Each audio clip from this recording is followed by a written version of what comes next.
قرآن کے ساتھ ہمارا تعلق اس طرح مضبوط نہیں ہے.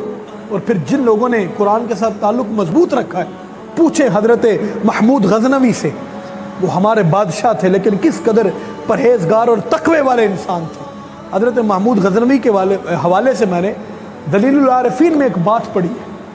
انہوں نے لکھا ہے کہ محمود غزنوی علیہ رحمہ ایک دفعہ اپنے کمرے میں آرام فرما رہے تھے اور اسی کمرے میں قرآن بھی پڑھا تھا.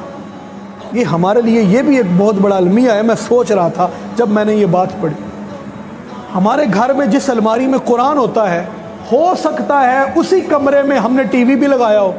ایسا ہوتا ہے نا، اسی کمرے میں ہم نے کمپیوٹر بھی رکھا ہو، اسی کمرے میں ہم نے سپیکر بھی رکھے ہو.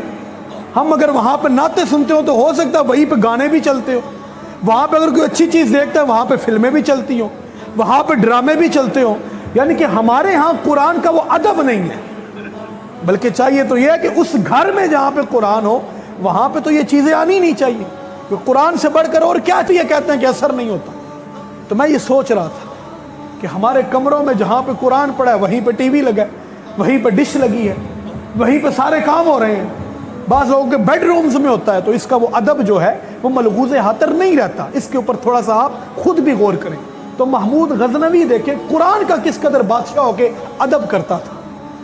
اپنے بستر پہ تشریف لائے، سونے لگے تو یاد آیا کہ اسی کمرے میں قرآن بھی بڑا ہے. اسی کمرے میں جہاں پہ میں سونے لگا ہوں، محمود غزنوی کو یاد آیا یہاں پر تو قرآن بھی پڑا ہے. تو آپ نے کیا کیا؟ آپ نے قرآن کو اٹھایا اور اس کو اٹھا کے دوسرے کمرے میں رکھ دیا. یہ بات ذرا غور سے سنیے گا. قرآن کو اٹھایا اور اس کو اٹھا کے دوسری جگہ پہ رکھ دیا، کسی اور کمرے میں. لیکن جب اس کو دوسرے کمرے میں رکھا نا اور پھر آ کر بستر پہ لیٹ گئے تو پھر ذہن میں یہ خیال آیا کہ محمود غزنوی کہ تو نے کیا کیا کہ تو نے اپنے آرام کے لیے قرآن کی جگہ کو تبدیل کر دیا. پھر اٹھ کے گئے، پھر قرآن وہاں رکھا اور خود میں نے وہاں پہ یہ پڑھا کہ پھر دوسرے مقام پہ جا کے سو گئے اور یہ قرآن کا ادب کیا.